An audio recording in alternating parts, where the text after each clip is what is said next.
अस्सलामु अलैकुम वरहमतुल्लाहि वबरकातुहू। मैं हूं आपका मेज़बान हाफिज़ मोहम्मद दानिश। मोहतरम सामीन नाज़रीन, आपके सवालात के जवाबात के लिए हमारे साथ मौजूद हैं बटला हाउस शाह मस्जिद के इमाम ख़तीब मुफ्ती अहमद बिन मोहम्मद अरशद ख़ान साहब। जी मुफ्ती साहब, शेख मोहसिन का सवाल है, क्या ये बात हदीस में है कि मुर्ग़ को गाली न दो क्योंकि वह नमाज के लिए सुबह को बेदार करता है? बिस्मिल्लाहिर्रहमानिर्रहीम, अल्हम्दुलिल्लाहि वहदा वस्सलातु वस्सलामु अला मन ला नबिय्य बअदा, अम्मा बाद। जी हाँ, मज़कूरा बात हदीस में मौजूद है। अबू दाऊद शरीफ की रिवायत है, जनाब नबी करीम सल्लल्लाहु अलैहि वसल्लम ने इरशाद फरमाया, ला तसुब्बुद्दीक फ़इन्नहु यूक़िज़ु लिस्सलाह, कि तुम मुर्ग़ को गाली मत दो क्योंकि वो तुम्हें सुबह में नमाज के लिए बेदार करता है। एक साहब का सवाल है, बाज़ लोग कहते हैं कि ख़ुदकशी करने वाला जहन्नम में हमेशा रहेगा, इसकी क्या हकीकत है, जबकि ख़ुदकशी करने वाला मुसलमान भी है?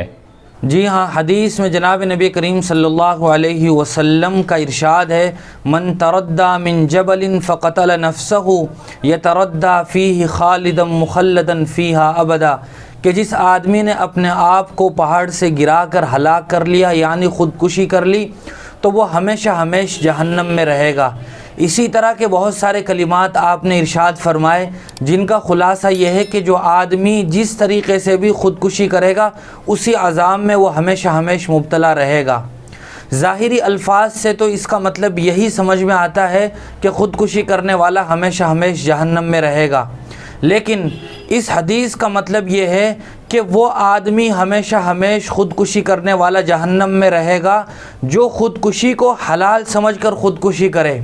चूँकि किसी हराम चीज़ को हलाल समझने से आदमी काफिर हो जाता है और काफिर बहरहाल हमेशा हमेशा जहन्नम में रहेगा। अगर कोई मुसलमान ख़ुदकुशी करता है लेकिन ख़ुदकुशी करने को वो हराम और गुनाह कबीरा ही समझता है, फिर भी ख़ुदकुशी करता है, तो ऐसा आदमी अल्लाह तबारक व तआला के फ़ैसले के मुताबिक जो भी कुछ सज़ा हो, लेकिन वो एक ना एक दिन जन्नत में ज़रूर दाखिल हो जाएगा। लेकिन कोई मुसलमान ख़ुदकुशी करता है और ख़ुदकुशी को हलाल भी समझता है कि ख़ुदकुशी करना जायज़ है, तो फिर वो आदमी काफिर हो जाता है और काफिर हमेशा हमेशा जहन्नम में रहेगा।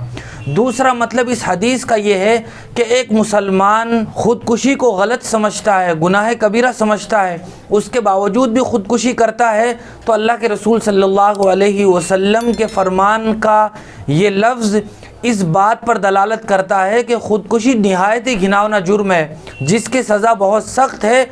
उस सख्ती की तरफ इशारा करने के लिए जनाब नबी करीम सल्लल्लाहु अलैहि वसल्लम ने हमेशा हमेशा का लफ्ज़ इस्तेमाल किया है। और हुज़ूर अकरम सल्लल्लाहु अलैहि वसल्लम की दूसरी हदीस है, मन क़ाल ला इलाहा इल्लल्लाह दखल जन्ना, कि जिस आदमी ने दुनिया में ला इलाहा इल्लल्लाह कहा यानी वो आदमी मोमिन रहा, चाहे फिर उसके अमाल कैसे भी रहे हों, तो वह एक न एक दिन ज़रूर जन्नत में दाखिल हो जाएगा।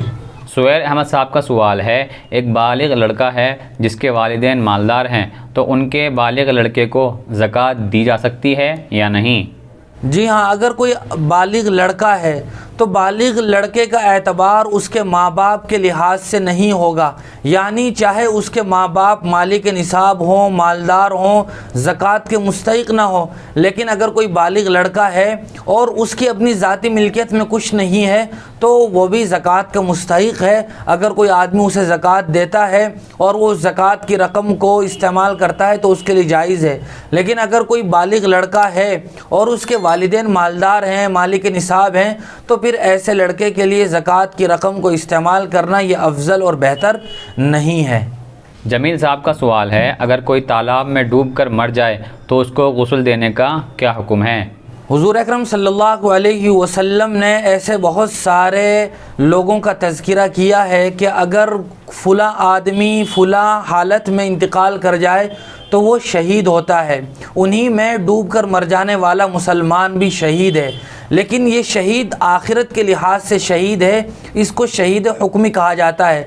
दुनिया के लिहाज से इस पर आम मय्यत के अहकाम लागू होंगे, लिहाजा डूब कर अगर कोई आदमी मर जाए तो उसे गुस्ल दिया जाएगा। अगर हुकूमत की वजह से पोस्टमास्टम करना उसका ज़रूरी हो तो पोस्टमास्टम के बाद गुस्ल दिया जाएगा।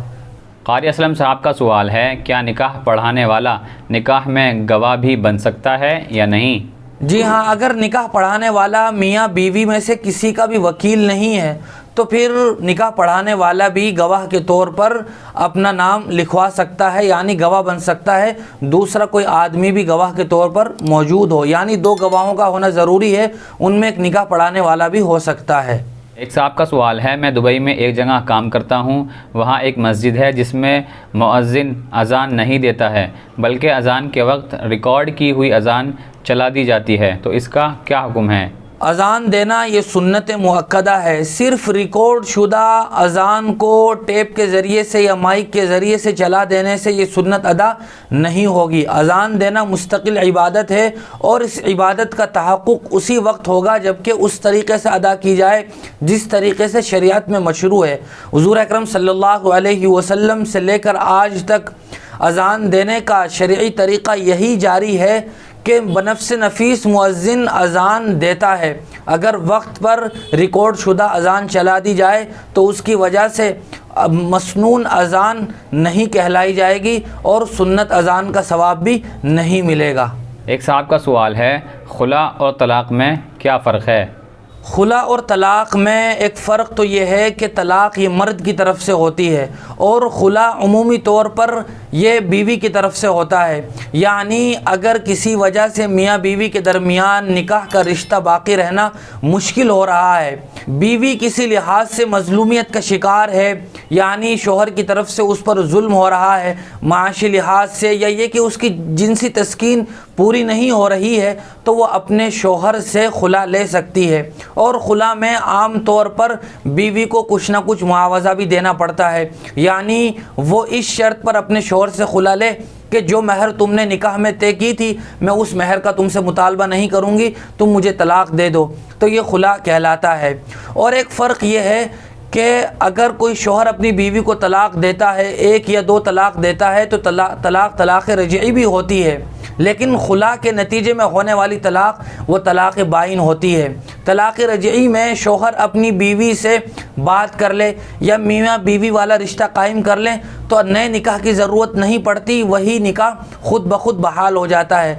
लेकिन खुला लेने के बाद नए सिरे से नए महर के साथ निकाह की ज़रूरत पड़ती है अगर वो फिर से आपस में निकाह करना चाहते हैं, चूँकि खुला के नतीजे में तलाक़ बाइन वाक़ होती है। बहुत शुक्रिया मुफ्ती साहब आपका। इसी तरह की मज़ीद मसाइल की जानकारी के लिए आप हमारे दार अर्क़म यूट्यूब चैनल को सब्सक्राइब करें, वीडियो के नोटिफिकेशन के लिए बेल आइकन को दबाएं, वीडियो को लाइक करें, सदका जारी की नीयत से वीडियो को शेयर भी करें और इसी तरह अपने सवाल हम तक पहुँचाते रहें। जज़ाकल्लाह।